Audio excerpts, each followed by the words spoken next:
Accordingly, the crowd was sombre and grave. The unhappy culprit sustained herself as best a woman might under the heavy weight of the thousand unrelenting eyes, all fastened upon her and concentrated at her bosom.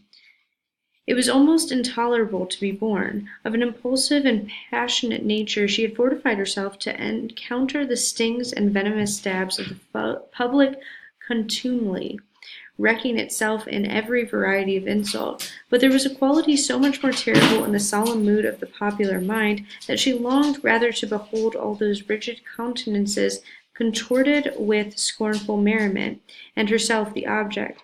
Had a roar of laughter burst from the multitude, each man, each woman, each little shrill-voiced child contributed their individual parts.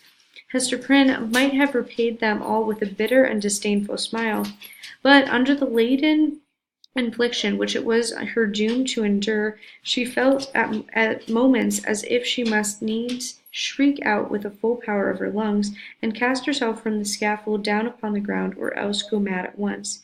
Yet there were intervals when the whole scene, in which she was the most conspicuous object, seemed to vanish from her eyes, or, at least, glimmered instinctively before them, like a mass of imperfectly shaped and spectral images.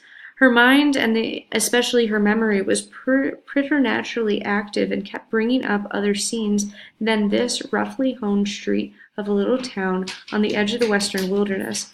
Other faces, then, were lowering upon her from beneath the brims of those steeple-crowned hats. Reminiscences, the most trifling and immaterial passages of infancy and school-days, sports, childish quarrels, and the little domestic traits of her maiden years, came swarming back upon her, intermingled with recollections of whatever was gravest in her subsequent life, one picture precisely as vivid as another, as if all were similar importance, or all alike a play.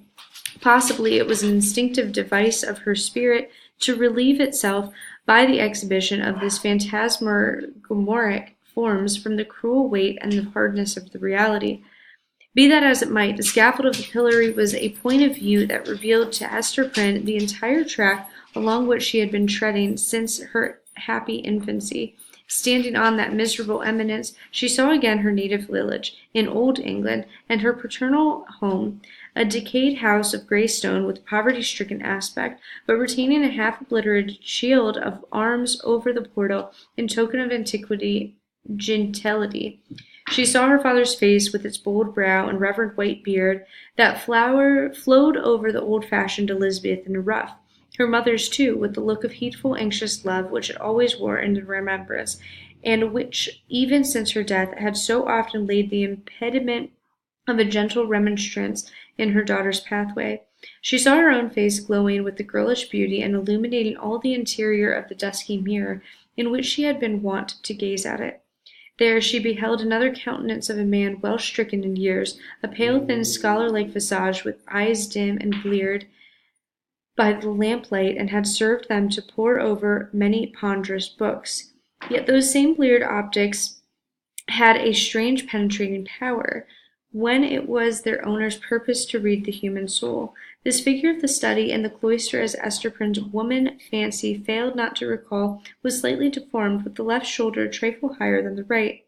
Next rose before her in memory's picture gallery the intricate and narrow thoroughfares, the tall grey houses and the huge cathedrals, and the public edifices, ancient in date and quaint in architecture, of a continental city, where new life had awaited her, still in connection with the misshapen scholar, a new life, but feeding itself in time-worn materials like a tuft of green moss on a crumbling wall. Lastly, in lieu of these shifting scenes, came back the rude marketplace of the Puritan settlement, with all the townspeople assembled and levelling their stern regards at Hester Prynne, yes, at herself, who stood on the scaffold of the pillory, an infant on her arm, and the letter A in scarlet, fantastically embroidered with gold thread upon her bosom. Could it be true? She clutched the child so fiercely to her breast that it sent forth a cry. She turned her eyes downward at the scarlet letter, and even touched it with her finger to assure herself that the infant and the shame were real.